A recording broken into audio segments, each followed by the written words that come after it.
자, 현대시 5번째입니다. 첫 번째 시는 유치원의 생명에서고요. 제가 진짜 좋아하는 시예요. 이 생명에서라는 시를 참 좋아하는데 한번 근데 보기 먼저 보고 보기를 먼저 보고 그 다음에 작품을 볼게요. 개인이 삶을 영위해 나가는 동력, 우리가 살아갈 수 있는 힘이죠. 자아를 탐구하거나 상처, 시련 등의 의미를 부여하는 행위를 통해 확보할 수 있다. 그러한 행위는 자아의 성숙으로 이어질 수 있다. 가와 나는 이러한 내용을 효과적으로 그리고 있는데, 가는 삶에 대한 회의와 번민. 여러분, 회의라는 것은 의심을 품다, 부정하다. 그러니까 여기서 뭐라고 해야 될까? 의구심을 품다인데 좀 의미 없다고 생각하는 거예요. 삶에 대해서. 좀 부정적으로 생각하는 거, 이런 걸 삶에 대한 회의라고 하죠. 번민은 뭐 이제 고뇌 이런 거고요. 거기에서 벗어나 본질적 자아를 찾기 위해 화자의 의지와 노력을 나타낸다. 그래서 자아 탐구의 과정을 형성하고 있다. 그 다음에 나 같은 경우는 삶의 과정에서 맞닥뜨리는 실패로 인한 상처에 의미 있는 수용, 시련에도 쉽게 꺾이지 않는 의지, 포기하지 않는 삶의 태도, 이런 것들을 바탕으로 자아의 성장 등을 강조하고 있습니다. 위에 거는 본질적 자아를 찾는 거네요. 밑에 거는 이제 자아의 성장을 하는 거고, 상처를 수용함으로써. 자, 한번 살펴볼게요. 나의 지식이 독한 회의를 구하지 못하고, 여러분 오해하시면 안 되는 게, 보기에 나와 있는 회의는 부정이거든요. 이 회의 어디 있어? 이거 삶에 대한 회의와 번민할 때 요 회의는, 자, 요 회의는 삶을 부정하고 의구심을 품는 것이에요. 이걸 여기서 회의라고 하는 겁니다. 그런데 요 회의는 좀 달라요. 여러분, 이 회의는 긍정적 회의입니다. 잘 보세요. 나의 지식이 독한 회의를 구하지 못하고, 그러니까 독한 회의를 구해야 되는데, 이 말이란 말이에요. 독한 회의를 구해야 맞는데 못 구해. 그래서 문제라는 거예요. 이해돼요? 따라서 이 회의는 긍정입니다. 화자가 봤을 때 긍정적인 거예요. 그럼 이 회의는 뭐냐? 이 지식은 지식인으로서 자신의 대부분의 가치라고 제가 써놨는데, 이 무슨 얘기냐면, 여러분, 지식인들은 똑똑한 애들이에요. 뭘 배운 애들이고 많이 배운 애들이고, 그래서 얘네는 얘네의 지식이 부정당하면 얘네의 가치가 부정당하는 거나 다름이 없어요. 얘네가 가진 것의 거의 전부가 얘네가 가지고 있는 지식인 거예요. 지식인들. 그런데 그 지식은 뭐 할 때 쓰는 지식이냐? 이렇게 생각을 했어요. 그 당시의 지식인들이. 부조리한 현실을 비판하고 진실을 추구해야 한다. 우리가 가진 지식을 가지고. 우리가 가진 지식은 그것이 어떤 본분이다. 이렇게 생각을 했습니다. 왜냐하면 얘네가 살던 시대가 워낙에 이제 부정적인 시대, 좀 힘든 시대, 이런 시대였기 때문에, 옳지 못한 시대, 이런 시대였기 때문에.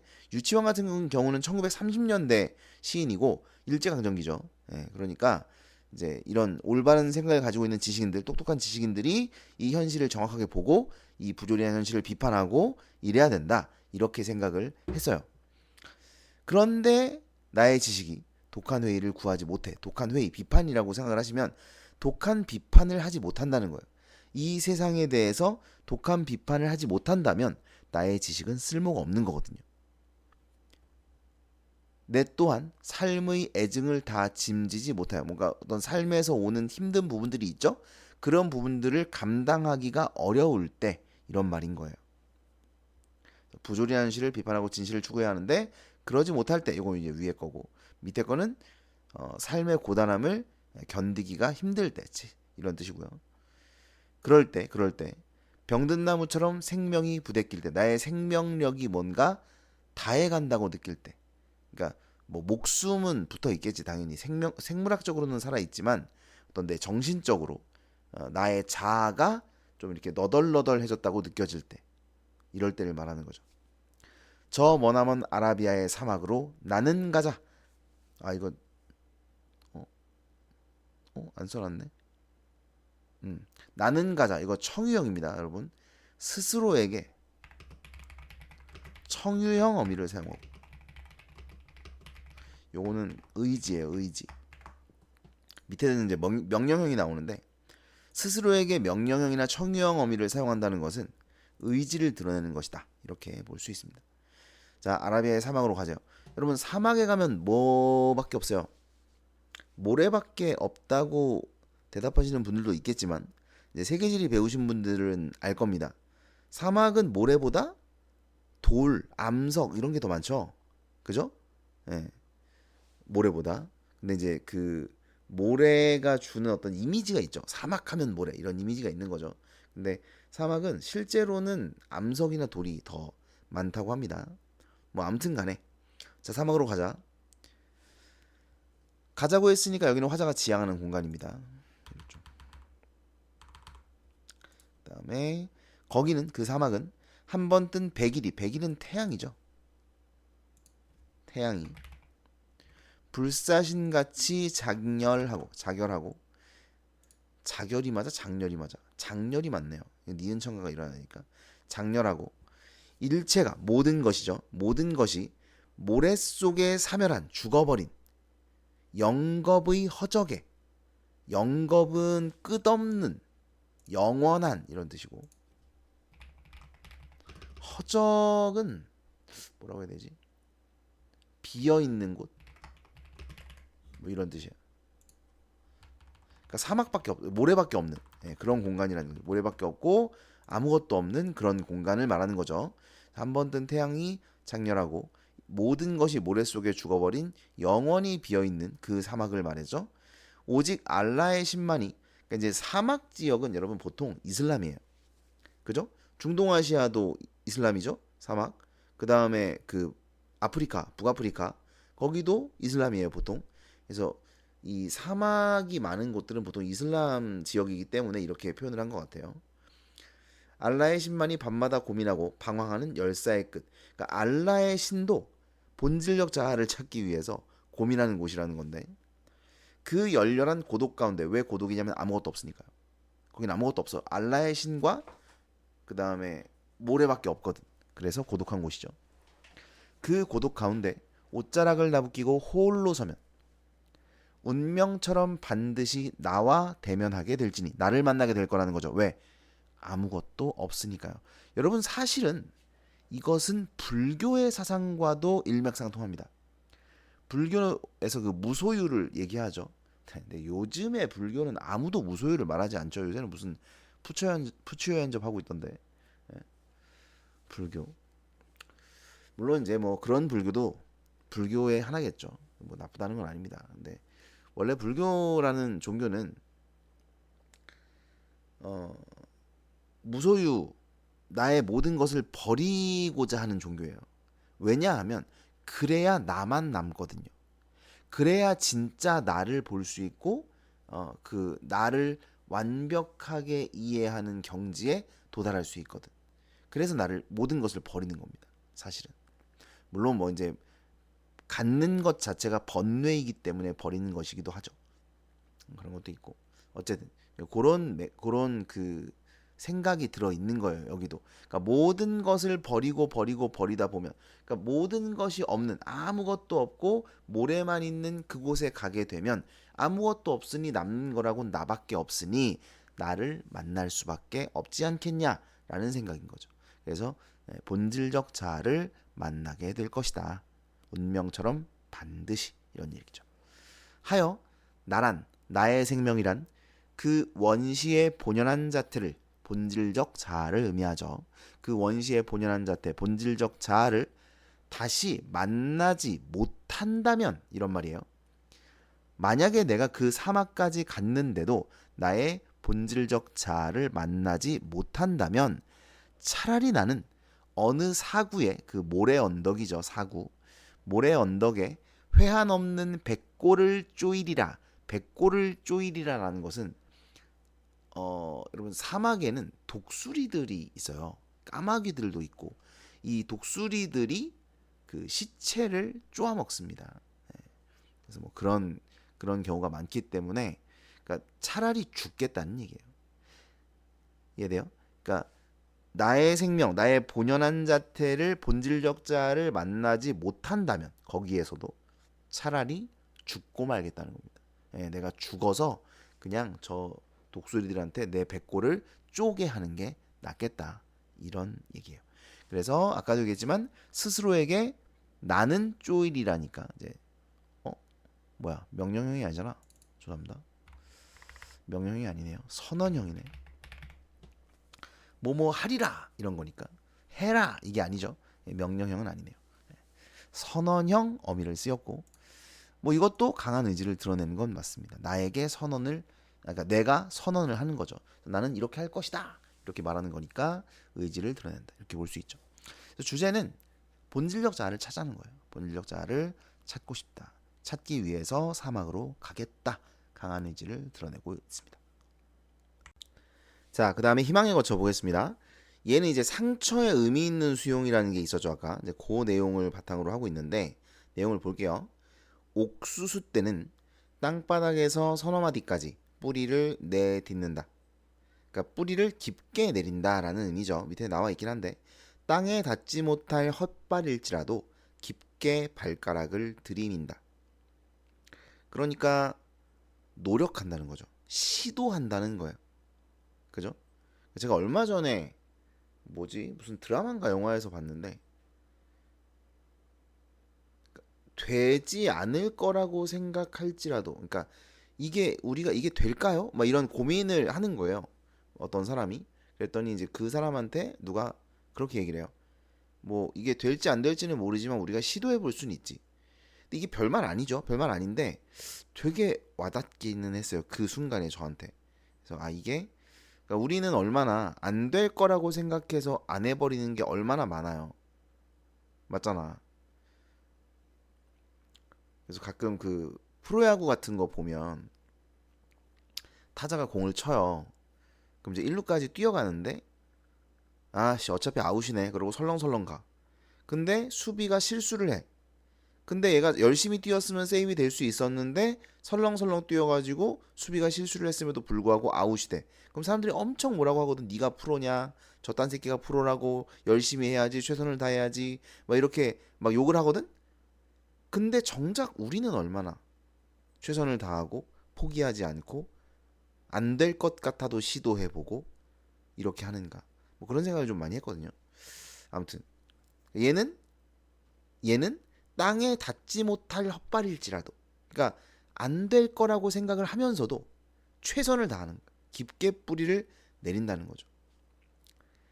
허방으로 내딛는 저 곁뿌리처럼 허방이라는 게 여러분 땅에 비어있는 부분 그러니까 흙이 없는 부분을 말해요. 그러니까 당연히 거기에는 뿌리를 내릴 수가 없죠. 그 허방으로 내딛는 저 곁뿌리처럼 마디마다 맨발의 근성을 키우는 것이다. 근성을 키운다. 그래서 이제 이 실패를 극복해 나갈 수 있는 힘을 키운다. 이런 의미인 거겠죠. 목을 때까지 울컥울컥. 일단 의인법이 쓰인 거고요. 발가락을 들이민다부터 이미 의인법은 쓰였네요. 그죠? 발가락을 들이민다부터 의인법은 쓰였고 뭐 여기도 의인법 쓰였습니다. 그 다음에 울컥울컥은 음성상징어가 쓰인 거고 부젓가락 같은 뿌리를 내미는 것이란데 부젓가락은 여러분 이게 불이에요. 불인데 지읒이랑 결합하면서 리을 탈락이 일어난 겁니다. 그래서 불젓가락이에요. 그 불 이렇게 뭐라 그러지? 그 아궁이 같은 거 있잖아. 아궁이에 이렇게 뭐 이렇게 들쑤시잖아요. 뭐 이렇게 수석수석 한단 말이에요. 바람 들어가라고 아니면 불씨 살아나라고 이렇게 수석수석 하거든요. 그때 사용하는 젓가락 같은 그런 거를 이제 부젓가락이라고 하는 겁니다. 아니면 뭐 화로 아시나? 그 뭐라 그래야 되지? 노쇠 그릇 같은 데에 이렇게 숯 같은 걸 담아 가지고 따뜻하게 그래서 난로죠, 난로. 그럼 이제 개인 방에다가 이렇게 넣는 그런 것도 있는데 거기도 이제 부젓가락을 씁니다. 어쨌든 불을 이렇게 지필 때, 불을 뒤적뒤적 할 때 사용하는 젓가락을 부젓가락이라고 하는데 뜨겁겠죠. 그러니까 얘네들은 그 뜨거움을 견딜 수 있는 젓가락이겠죠. 그죠? 그래서 부젓가락 같은 뿌리라고 하면 뜨거움을 견디는, 시련을 견디는 힘이 있는 이런 뜻인 거예요. 이해돼요? 그래서 뿌리 역시 그러하다는 겁니다. 왜 뿌리 역시 그래요? 지금 여기잖아. 땅에 닿지 못할 헛발일지라도 길게 발가락을 들였잖아요. 허방으로 내딛었잖아. 그러면서 근성을 키웠잖아. 그러니까 그것들을 견뎌낼 수 있는 힘이 있는 뿌리란 말이에요. 그래서 시련을 견딜 수 있는 힘이 있는 그 뿌리를 내미는 것이다. 옥수수밭 두둑의 저 버드나무는, 자, 옥수수 때 얘기하다가 버드나무로 지금 화제가 바뀌었어요. 소재가, 중심 소재가 바뀝니다. 버드나무는 또한 제 흠집에서 뿌리를 내려 제 흠집에 박는다. 이걸 보면 여러분, 그러니까 이걸 처음에 그냥 보면 무슨 말인지 모를 수 있는데 보기를 먼저 보니까 아, 이게 지금 상처의 뭐 무슨 수용? 그거구나. 어? 그거. 상처에 의미 있는 수용이구나. 이게 이렇게 생각할 수 있지 않나요? 그죠? 상처에서 뿌리를 내려 상처에 박는다. 상처에 의미 있는 수용이다. 상처를 입었다고 해서 좌절하지 않고 또다시 무언가를 하기 위해 나아가려 한다는 것이죠. 상처의 지붕에서 상처의 주춧돌로 스스로 기둥을 세운다. 이 단적으로 표현이라는 건 무슨 말이냐면 상처에 의미 있는 수용이라는 그 의미를 좀 단적으로 한 문장으로 딱 나타낼 수 있는 부분이 있다면 이 부분이라는 겁니다. 상처의 지붕에서 주춧돌로 스스로 기둥을 세운다. 그러면서 좀 더 직설적으로 주제를 드러내는 게 이건데, 생이란 자신의 상처에서 자신의 버팀목을 꺼내는 것이라고. 그러니까 상처에서 버팀목을 꺼낸다는 게 무슨 얘기겠어요? 상처를 의미 있게 수용하면 그것이 다른 상처를 버틸 수 있는 버팀목이 되어준다. 이런 의미인 거겠죠? 요게 이제 주제 의식입니다. 버드나무와 옥수수. 자, 버드나무와 옥수수 이 두 개죠. 옥수수랑 버드나무죠. 요 두 대상. 버드나무와 옥수수가 푸른 이파리들 눈을 맞춘다. 그러니까 얘네 둘이 서로 눈을 맞추고 바라본다는 건데, 이건 뭐냐면 가끔 여러분 그런 거 있죠. 쟤랑 나랑 똑같은 생각하네. 그러면 걔를 쳐다보게 되잖아요. 그래서 얘네 둘이 서로 쳐다본 거야. 그러니까 눈이 맞은 거지. 교감하고 있는 거예요. 서로 같은 생각을 하고 있구나라는 것을 확인하고 있는 것이죠. 됐죠? 이 주제는 이제 그겁니다. 상처에 의미 있는 수용. 이렇게 보시면 되겠습니다. 문제를 보면 가와나에 대한 설명으로 적절하는 거. 가는 나와 달리 인칭 대명사를 빈번하게 사용하여 화자의 인식을 부각하고 있다. 인칭 대명사가 뭐예요? 가란다. 나, 너, 뭐 그대, 우리, 그 다음에 뭐 또 있어. 그녀 이런 것들 알잖아. 그런 것들이죠. 나, 나, 이런 거. 나가 많이 쓰이긴 했다, 그죠? 네, 많이 쓰였어요. 그러면 여러분, 세상에서 애매한 게 뭐냐면 이런 거거든요. 이게 몇 번인데, 몇 번 쓰면 빈번이고 몇 번 쓰면 안 빈번인데, 세상 애매하지 않나요? 그래서 이런 문제를 만들 때는 어떻게 내게? 나엔 아예 없어요. 없어야 돼요. 보세요. 없죠. 그죠? 그러니까 이게 빈번하게 이러면 애매해요. 애매해. 이걸 따질 수가 없단 말이야. 애매해. 개인마다 다를 수도 있지. 뭐야, 10번도 안 되는데 뭐가 빈번이야? 이렇게 생각할 수도 있잖아. 그죠? 그래서 이런 문제를 낼 때는 보통 나와 달리잖아. 그럼 나에는 아예 없는 애를 내는 거예요. 한 번 쓰인 거 이런 거 안 냅니다. 절대로 안 내요. 그래서 나에는 인칭대명사가 안 쓰였고 가에는 여러 번 쓰였고, 그렇기 때문에 1번이 적절합니다. 그 다음에 2번, A와 B에 대한 이해로 가장 적절한 것은, A는 뭐야? 사막이겠지 뭐. A 사막이죠. 거기. B는 옥수수밭 두둑, 뭐야, 버드나무 있는 데잖아. 자, 그래서 A는 자기 단련을 가능하게 하는 공간이다. 거기서 이제 자아 성찰을 하고 스스로를 발견하려고 하는 것이죠. 그 다음에 B는 깨달음을 주는 대상을 발견하는 공간이다. 이거는 좀 해석할 수 있나, 애들이? 깨달음을 얻었다는 거. 그러니까 요게 깨달음이거든요. 요게. 지금 이 옥수수밭에 있는 옥수수하고 그 다음에 이 버드나무하고 요 두 개를 보고 삶에 대한 요런 깨달음을 얻었다는 건데, 제가 볼 땐 좀 약한데 다른 걸 볼까? 1번은 일단 틀렸네. 잠깐만요. 1번은 틀렸고 2번도 틀렸고 공동체적 연대감 아니고 현실의 부조리로 인한 이거 아니에요. 그러니까 A에서 부조리를 뭐 경험하는 건 아니죠. 긍정적 태도가 부정으로 이것도 아니네. 그러니까 선택지가 다 좀 많이 틀렸네요. 그죠? 예. 제가 볼 때는 이게 깨달음을 주는 대상을 발견하는 공간이다를 여러분이 맞다고 볼 수 있는가, 이걸 찾아낼 수 있는가, 이게 좀 애매하다고 생각했는데 다른 게 워낙 틀렸습니다. 그러면 이제 2번을 답으로 볼 수 있죠. 그 다음에 3번입니다. 기억에서 미음에 대한 설명으로 적절하지 않은 건데 눈을 맞추는 모습을 통해 인간과 아니죠. 예, 이거 인간과 공생이 아니라 그 자기들끼리 그 뭐야 삶에 대한 요 깨달음 요거 같은 생각을 하고 있구나를 주고받는 거라고 보셔야 되겠죠. 그래서 네, 이거 아닙니다. 그 다음에 4번 적절하지 않은 거네. 회한 없는 백골을 쪼이겠다는 것은 본질적 자와의 대면이 이루어진 이후가 아니잖아. 못 찾으면이라 그러잖아. 그죠? 나를 만나지 못한다면 회한 없는 백골을 쪼이리라라고 했단 말이에요. 그죠? 그렇기 때문에 대면이 이루어진 후에 뭐 만족감은 또 뭐야? 이게 완전 헛소리네. 그죠? 네. 2번이 정답이 되겠네요. 끝.